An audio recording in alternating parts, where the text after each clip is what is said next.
Welcome to part 1 of our Village of Shadows run through the Resident Evil Village game. This is through the main storyline with Ethan. Long ago, it's a complete walkthrough, so I'm not.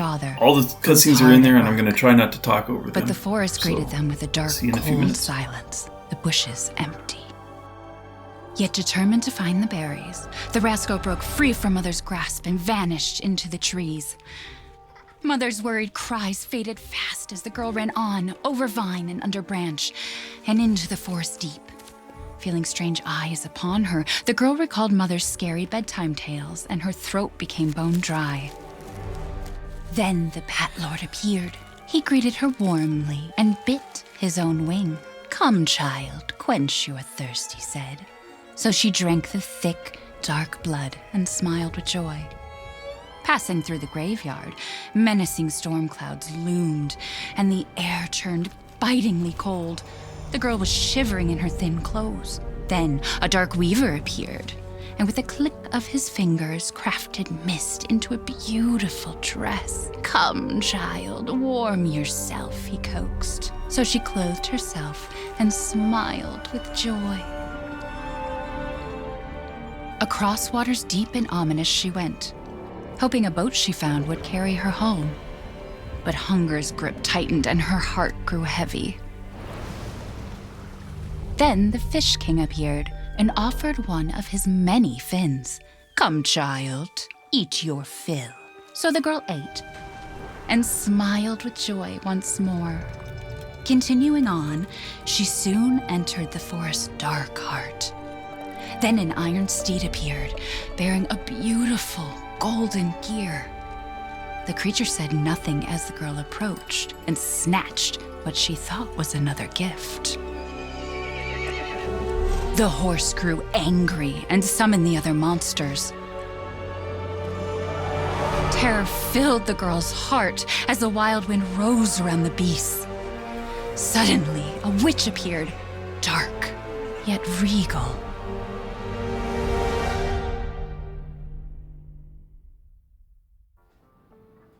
"Gifts we gave, but more you took," she snarled.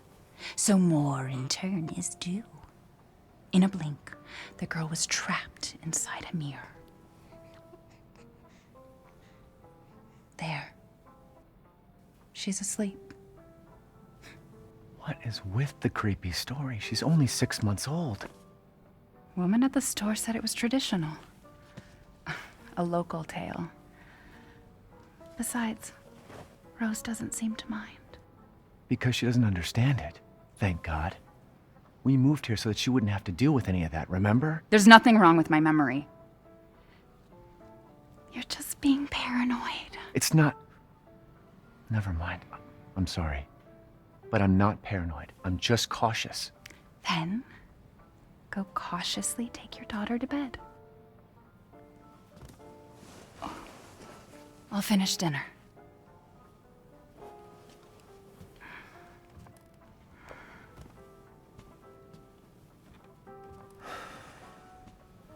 It's okay, Rose. Your mother doesn't want to remember it. I can't blame her. That has to be a very unusual. Did you say something? Nothing. I'll put her down. To a Resident Evil game. A bedtime story for a baby. Of course, it was a creepy bedtime story, so Don't get too maybe close it to me fits. when I'm cooking, babe. Like I was saying early on, this is a complete walkthrough, so I'm going to, throughout the whole game, try to click on everything I can interact with. Try to give you the complete and as full of an experience of the game as I can. Mia makes everything by hand. Which makes so this stuff keeps first up. video maybe a tad bit dull, in the sense that there's a lot of things to click on and not a lot of action. Carrying a baby around the whole time. Her birthday will be here before we know it. You'll also notice that I've done my best to add some graphics to the videos using DaVinci Resolve for the first time.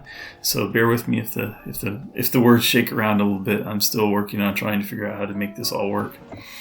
But I thought that would be helpful in tracking over the years. You mean mine has? Several of the achievements that come across multiple videos. In other words, that was the Bookworm achievement. The first file of the Bookworm. There are 47 total files, and that was the first one. So as you're watching the videos, you can actively see the count of the Bookworm achievement as it's being filled. I couldn't even imagine something like this would happen. Now this is our 6th playthrough through the whole game. The only thing we have left, the only achievement we had left was to complete the Village of Shadows difficulty run.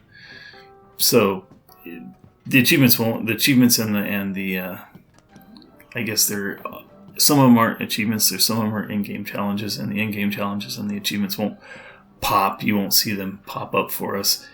We already have them, so it's more of just a kind of courtesy. And as our 6th walkthrough through the game, we know where the stuff is. I tried to click on everything. I do miss in I think it's in the 3rd video. I miss file number 6 of the 47. I do point out on the screen though. It's going to grow beautiful. I'm sure there might be other small things that I miss here and there that I just didn't find. Just making sure it's locked. Through. Once things warm up, we can go for a walk.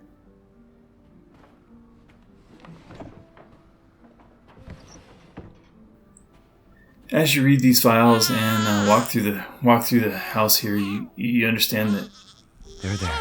The Winters have moved here at the insistence of Chris Redfield and his organization. They never really named the organization in this, so don't really know if it's at the end of Resident Evil 7, when Chris shows up, he's in a helicopter with a blue umbrella on it. Your mama and I love this song so much.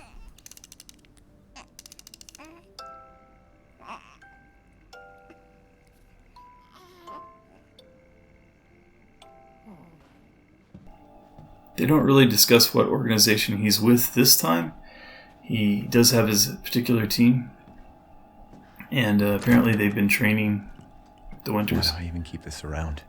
A great throwback to the bobbleheads from previous Resident Evil games. Gotta do it. I'm trying to remember which game was the first one with the little football players like that. Was it 3? Maybe the renovated version of 3 with Jill. It could have been. I can't remember if they had bobbleheads in 2 with Claire and Leon or not. That was our second file for the Bookworm.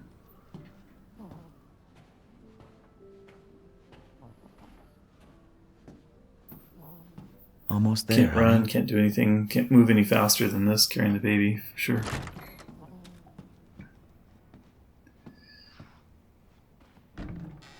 Rose is, if you read the files, I probably won't read them out loud. I do leave them on the screen for a considerable amount of time if you read fast enough.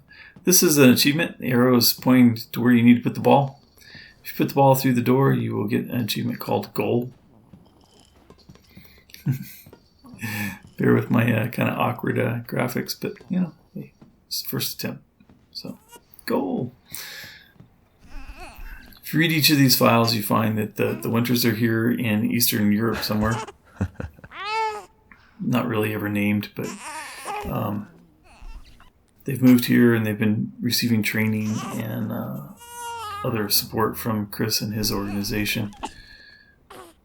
I wish it could stay like this forever. Rose is 6 months old, so we're maybe a year and a half or so from the maybe a little longer. If they're really out to get you. From the incident in Louisiana that was in Resident Evil 7 Biohazard. Well, hi there, little Rose. Mia and Ethan seem to have patched their life back together and had a baby, Rosemary. File number 3.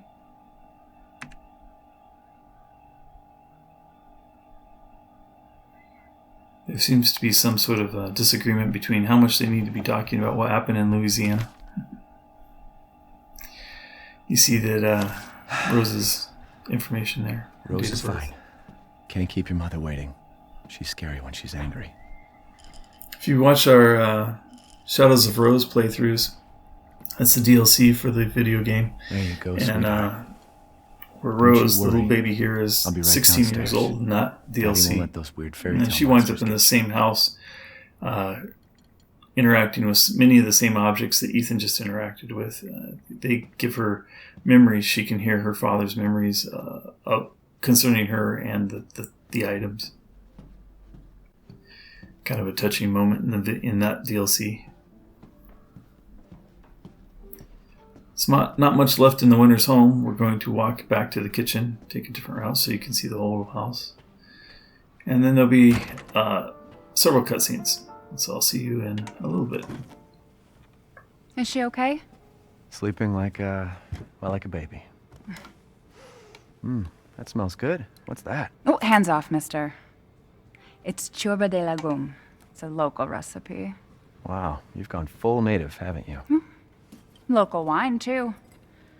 But if you're gonna keep sulking all evening, maybe you shouldn't have any. You really have to stop worrying. It's just finding you in Louisiana, the pregnancy, Chris moving us here, military training, it all happened so fast, you know? Well, at least we're all together. You, me, Rose. Now, everything's gonna Seriously? Think we can just forget about what happened in Louisiana? It happened so long ago. I don't understand why you are so... Mia! Get down! Mia!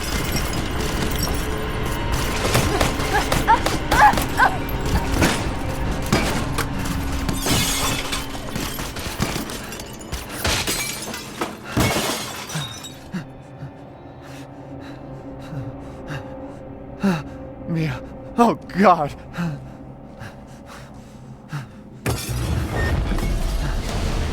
Chris? What the hell? Sorry, Ethan. No! What? Why?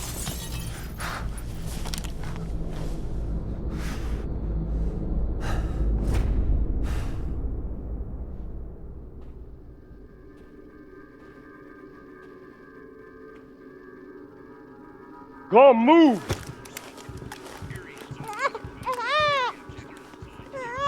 All clear. Rose? What the hell are you doing with my daughter? Package secure, sir. Take him away. I said get your hands off her! Ethan, no.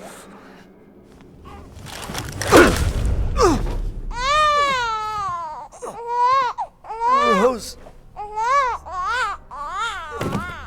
Get him out of here.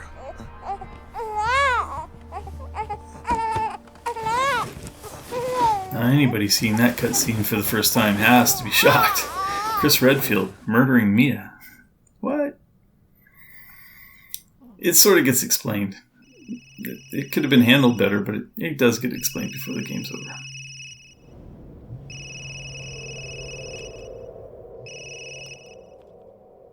Hey, Doc. Hello, Mr. Winters. I've got your daughter's results back, and I'd like you to come in to talk about them. How about next Thursday, 4 o'clock? No problem. We'll be there. That was the doc. She'll see us next week. Hey, now. Think positively, all right? We talked about this. I know. We hardly talk about anything else. I keep telling you, it's not Rose that I'm worried about. Well, then what are you worried about? Look, she's gonna be fine. I just know it. What else matters? We matter, Ethan! You matter! You just won't. Mia, what are you talking about? Is there something you're not telling me? Come on, talk to me.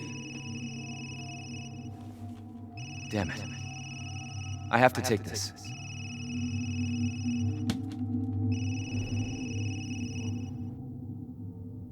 That cutscene always hits a little odd for me. I mean, I get it.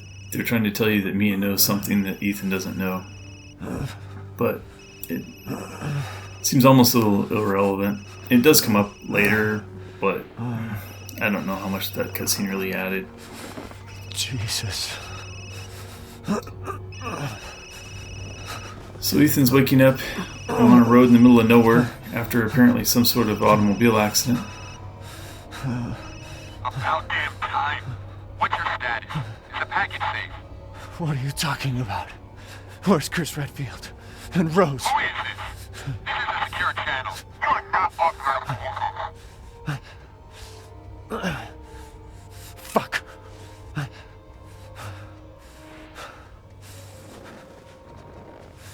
What the hell happened here? Okay, so we're just as confused as Ethan, but hopefully we can all solve it together. There's one more file to read before we move on. This is file number 5. While this part of the game hasn't been particularly exciting, hasn't been a whole lot of action and a lot of cutscenes, it is important to realize that we've already completed one achievement and we have 5 out of 47 files read. So over 10% of the files have already been read for the Bookworm achievement. The reason I mention this is because you cannot get back to this point ever in the game. It has to start with, you have to start a game or a new game plus to even get here. So there's a whole lot that can be missed during your first playthrough. Which pretty much guarantees you're going to play through it twice. Of course, for achievement hunting, you're like I said, it took us 6 times to get the various achievements. So.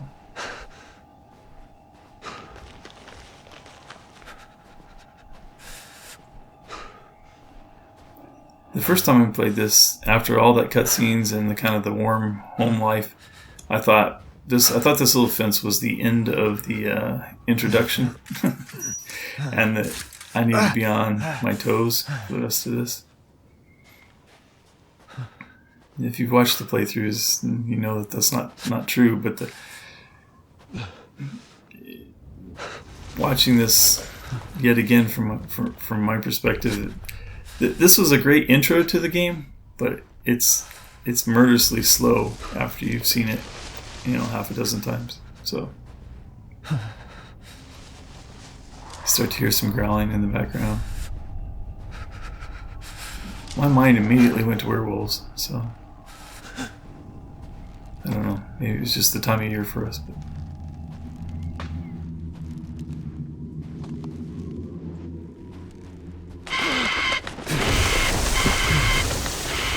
I tried to fully capture that on screen. You have to understand, the first time that happened to me, I was looking off in space, kind of moving sideways or something, and waiting for something to come from the right. I guess I was looking off to the right, and I had no idea what was happening.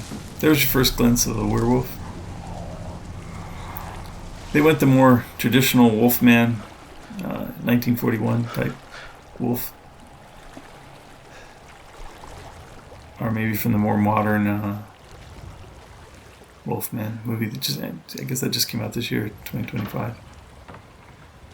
But for what it's worth, I think their werewolves are better than the ones in the Wolfman from 2025. They give you lots of little stuff still that you can touch and open, but there's just nothing in the drawers, there's nothing in the cabinets. You don't find any hidden gems in the sink, dirty water. I remember the first time playing through, just being struck by how great the game looked. It's not photoreal maybe, but the environment's really nicely rendered.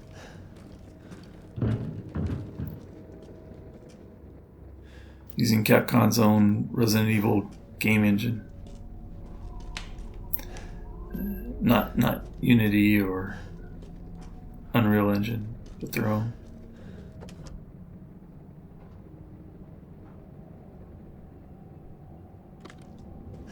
I don't really know anything about their engine, so I don't know, how much ray tracing and things that I am able to. We're running on a. For those of you that watched some of my early Resident Evil 7 gameplay, I had an older PC that had struggled with a few of the things, and I couldn't turn on ray tracing. This is using a new gaming PC built in 2025. It's not the greatest specs, but it now has an RTX video card that can do ray tracing. So ray tracing is turned on. A lot of the video settings are amped up. We play on a large screen TV that's vintage 2015, but we play sitting on a couch with a game controller. Jacqueline making sure I don't get lost and I know what I'm doing, and me running the controller. We're sitting about 9.5 feet away from an 80-inch TV with the game controller and the PC behind it. I don't really have any problem with lag on my Logitech controllers, but the PC limits me at this resolution, 1920 by 1080 HD. At this resolution, it will only refresh at 60 frames a second. So it's actually a 4K TV, but I play it on 1920 by 1080 to get to 60 frames per second. Where the hell? So everything's at 60 frames per second using a gamepad controller. We're using a Logitech gamepad controller.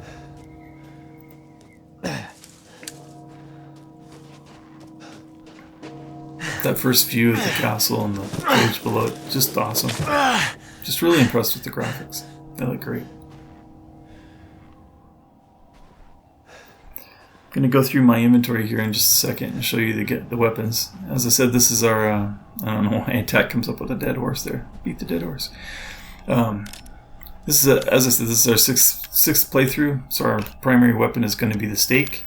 And you see the stake is fully optimized, upgrade with infinite ammo. We didn't complete the mercenaries gameplay at this point in the game. We do before this is over, and so at the very end of it we have the added bonuses to each of the weapons. But here our stake is doing I think it's 5,000 points of damage per hit. Of course, once you finish the mercenaries playthroughs, you'd be up to 10,000 points per hit. But so it's still, you'll see it's a very effective weapon. This is our V61 handgun. It's the only thing that it's fully customized, but it's not fully upgraded yet. So you will get the complete experience of going in and selling items and upgrading a weapon too. So this is the first lock that you find for the cat burglar. There are only the cat burglar requires 15 locks to be picked with a lockpick, but there are only 8 available in any single playthrough. So you have to hit, all of them pretty much. I guess if you hit it in 2 playthroughs, you would hit 16. But there are 10 lockpicks to find and 8 locks to pick. So after every game playthrough, we've had extra lockpicks. So that's why at this point you would not have found a lockpick. You find a couple of locks before you find picks. So that was the first of the locks that you could pick. I used a lockpick from a previous run to open it. Of course, don't have the one you got to go achievement. That you can complete. In fact, you have to complete it in one pass. In one playthrough, you have to open all 10. I think you have to do it in one playthrough. All 10 outhouses. And so that's the first of 10 of that. I heard crows fly after that. One thing I didn't really track in this was squawk shot is another achievement that you get for shooting crows as they fly. They do have to be in the air. In this, I often point out where they are. I didn't do it with graphics because I'm not actually doing the squawk shot. I'm doing more of a skillet shot. I'm shooting them while they're on the ground. That's what my dad used to call shooting birds on the ground when we go quail or dove hunting. Still, just the number of things that you can interact with, and the noises and the whole environment just feels so alive. Still haven't encountered anything to do. There's another outhouse. I didn't show it because I didn't show the graphic because you can't open it at this point. Later on, you can open it, but you can't. It's locked at this point, so it doesn't count as the second one yet.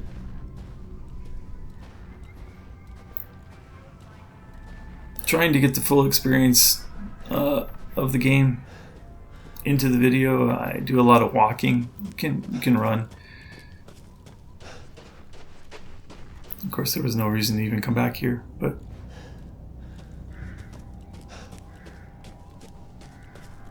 there's an achievement called Mathematician, not math, but Mathematician, where you uncover the entire map. It's not real clear. Like, I don't know that I had to run down there. That area was probably already on the map per se. But just to be thorough, I go to every nook and corner that I can. I said we already achieved it. We didn't achieve it in our first run. There were a couple of places that we missed in our first run. But we got it pretty easily in the second run.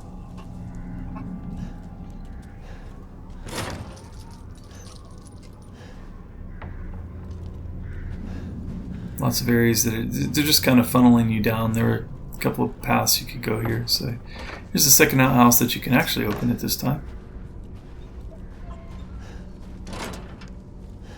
Hope you enjoyed our walk through the introduction part of the game, and we'll see you next time.